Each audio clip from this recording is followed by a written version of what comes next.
Welcome back to Stop the Clock with Brad. I'm glad you found the channel and hope you enjoy this episode. If you do, please give it a thumbs up. That always helps. If you watch 2 or 3 of them and like them, go ahead and subscribe so you'll always know when a new one comes out.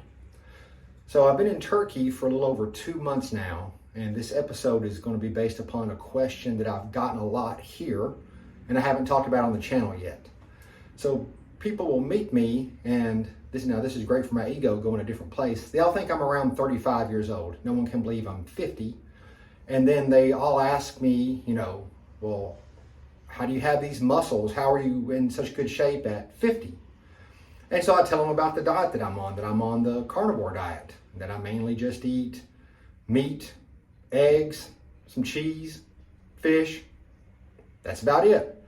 That I fast. I'm a 2 meal a day, 1 meal a day guy. Sometimes I'll do a 2-day fast. I've done a 3-day fast one time, those kind of things. And then I tell them why I did it. For those of you that are new to the channel, I had terrible joint pain. I could not work out like I wanted to because my inflammation levels were so high. And that going to this carnivore diet, I did it for a few months and then I felt great. Well, that's good enough for most people, but then people in the gym, guys and girls both, they go, well, you can build muscle like without carbohydrates? You're that strong without carbohydrates? It doesn't make sense to them. And I'm like, sure, I haven't had any problems at all. I've actually gotten stronger, and I probably look as good or better than I ever have in my 50th year. And I know I look better and I'm stronger than I have been in the past 20 years. So today we're going to talk about building muscle on the carnivore diet. And is it better than using carbohydrates? Is it worse, or does it not really matter? We'll talk about a real study that happened, and then my personal feelings on all this. Well, so the first thing is that if your joints are not in good shape, if you hurt, you're not going to work out. So if you're not in a point physically where you can go to the gym, and I hear that a lot from people in their 40s, 50s, and beyond, then you're not going to work out at all. So in that aspect, a keto or carnivore diet that allows you to feel good enough to work out, it's absolutely better than a carbohydrate diet that does not allow you to work out, or one where you're getting just things that are making you hurt. And for a lot of us, it's that inflammation coming from those carbohydrates. So that's the first point. You need to be able to work out. So for me, that's a big check in the carnivore keto type box. The other one is a lot of people, when they are lifting and they're eating lots of food. Now, for the people who can do that, great. But then a lot of people don't get enough protein. You'll see the carbs be way more on their plate. The vegetables take up a lot of room, and they'll find that they're not getting enough protein. Now, I've got an episode where we talk about that, and I'll link it at the end of the video. But on the carnivore diet, you're for sure going to get enough protein because that's all you're eating. So if you're eating to satiety, eating till you're full, then yes, you should be getting enough protein each day, whether you're doing 2 meals a day, 3 meals a day, or 4 meals a day. So that, for me, that's another check for your average person in the carnivore box. Yes, you're going to get enough protein to fuel those workouts that you're doing. The other thing is, with carbohydrates and the glucose spikes, our energy tends to go up and down, like a roller coaster. And you'll see people that especially get a lot where they turn, that glucose, it's sugar. So the carb becomes glucose. Then as you come down, of course, your body wants more of it. Whereas people on a ketogenic diet, like carnivore or keto, your blood sugar levels are pretty even. And so I've noticed that's the big change for me the past 3 years, is that I feel as good in the afternoon and evening as I did earlier. I don't have those energy highs and those crashes. And that's one thing that in the past years kept me out of the gym in the evening or forced me to take a pre-workout, which was making my blood pressure bad, is that I feel good later in the day, so I've got the energy to go to the gym. So again, if you're too tired to go to the gym and you're not going, if this carnivore diet allows you to feel better in the afternoon and evening, where you're going to go to the gym. Well, of course, that's another check in the box. And then another thing that I found is that fat produces 2 times more energy than carbs. Now, this fat energy is harder to access. Carb energy comes in and converts quicker for you. That's why you'll see like bicycle riders doing the goo and stuff like that while they're training. Those type of people, there's in the strongman world, people eat Rice Krispie treats in between sets to get their energy levels back up. But if you're somebody in ketosis, you don't have to worry about that because you've already tapped into those fat stores.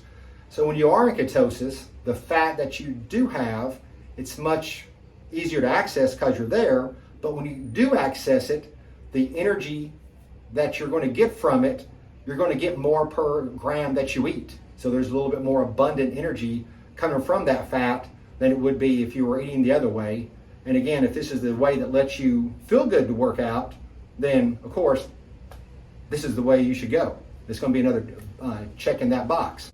And with that same notion, while you're training, I've noticed, I feel better through the workout because my energy is more consistent. I don't have it where I feel like I need to drink like an intra-carb like I used to, or drink amino acids. I don't have that hunger that hits me when I'm doing a fasted workout. My body's feeding me with the ketones as I'm going through the workout, so I feel better from start to finish through the workout than I did back when I was doing sugar, caffeine, and a mixture of both of those. Then the other great thing that I've referenced before on the channel is when you are doing that fasted workout and you're in ketosis, well, when you do something like a deadlift or a squat, a big multi-joint movement, you're going to access more of that hormonal cascade they talk about of testosterone and growth hormone that is going to support your strength and support your muscle growth. We all know a low testosterone rate's not good for anybody. If you're new to the channel, I don't take TRT. I'm not on steroids or anything like that. I'm pretty good for 50 years old. That's because my testosterone level stays between the high 500s into the 800s. My last 2 physicals, I've been between 580 and about 810, which is really good for my age. And that's due to the fact that I'm accessing and I'm demanding my body to make testosterone for me. If I'm not giving it a reason to make testosterone, it's not going to. And if I start taking TRT, what scares me the most about it is once you start and you're on it long enough, your body's going to quit making it, and it's something that you're going to have to keep doing going forward. And again, I don't know what's going on in the political climate in America. It's something that they could outlaw in 5 years for some crazy reason. Then you can't get it. What if I'm traveling? I like to travel. What if I go to a country where I can't get testosterone? What do you do then? So I don't want to be dependent on an outside source of testosterone to keep me feeling good, keep me strong, and keep me healthy. I want to be able to produce that myself. So again, for me, the way I feel, what I've learned and what I've been trying the last 3 years, yes, I feel like as we age, this ketogenic, carnivore, keto type diet, it is the best thing for us.